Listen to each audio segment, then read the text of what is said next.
Let's solve these problems. Evaluate the following integral. So let's start with 1. Integral of cosecant to the 4th x cotangent cube x dx. Okay, so we have the integral of the product of the powers of cosecant and cotangent x.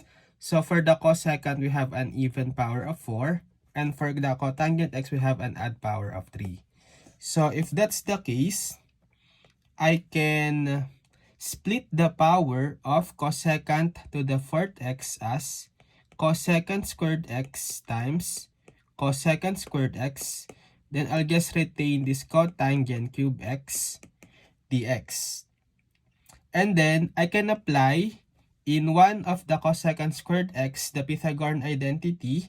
I will transform this in terms of cotangent squared x. So cosecant squared x, it's the same as 1 plus cotangent squared x, then times cosecant squared x cotangent cube x dx.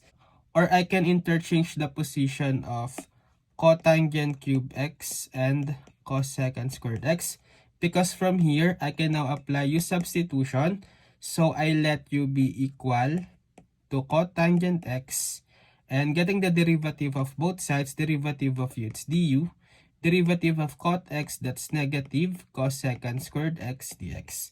So we have created this term, cosecant squared x dx, from the original integral. We just have an extra coefficient of negative 1. We don't need that, so let's get rid of that by dividing both sides by negative 1. So we will have negative du is equal to, cancel the negative, cosecant squared x dx. So if we substitute, we will have the integral of 1 plus cotangent x, which is equal to u squared, times cotangent x again, which is equal to u raised to the 3rd power.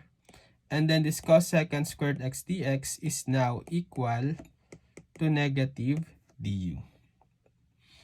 Okay, so we can distribute this u cube together with this negative sign here. So let's multiply negative u cube times 1. That's negative u to the 3rd. Then negative u cube times u squared. That will be negative u to the 5th du. And then I can distribute this integral symbol together with the du.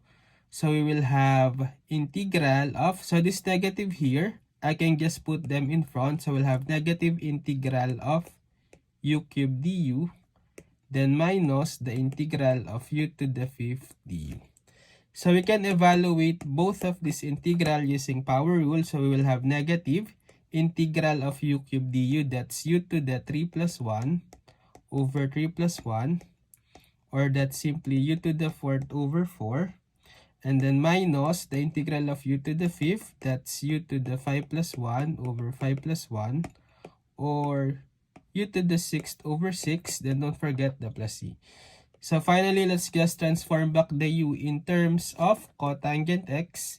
So we will have negative 1/4 cotangent x to the 4th minus 1/6 cotangent x to the 6th plus c. So this is the final answer.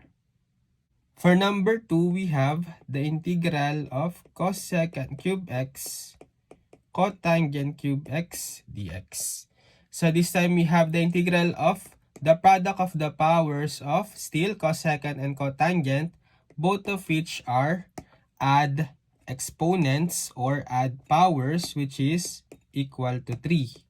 So if that's the case, I can split the power of cosecant cube x as cosecant squared x times cosecant x.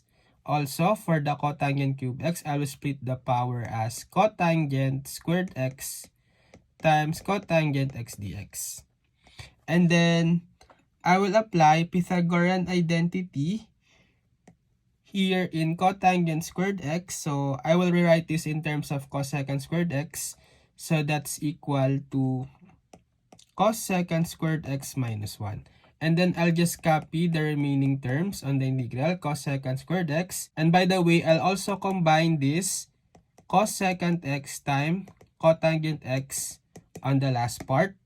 And we can have our u substitution as, so we can let u be equal to cosecant x. Getting the derivative of both sides, derivative of u is du. Derivative of cosecant x, that's negative cosecant x cotangent x dx, which is already this term on the original integral, but we just need to get rid of this extra coefficient, so we can divide both sides by -1.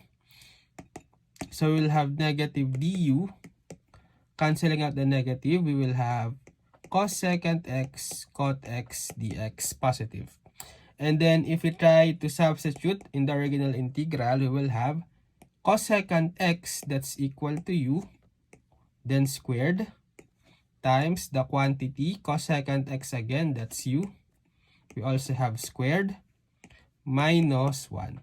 And then this cosecant x cotangent x dx is equal to negative du. So I'll just distribute this u squared together with the negative, so that we will have negative u squared times u squared, that's negative u to the fourth.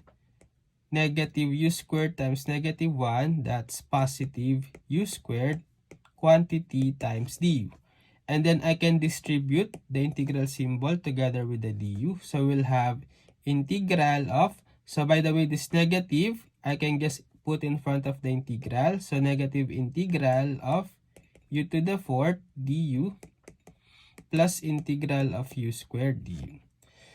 So these two integrals can be evaluated using power rule. So we have negative integral of u to the fourth, that's u to the 4 plus 1 over 4 plus 1, or that's u to the fifth over 5, right?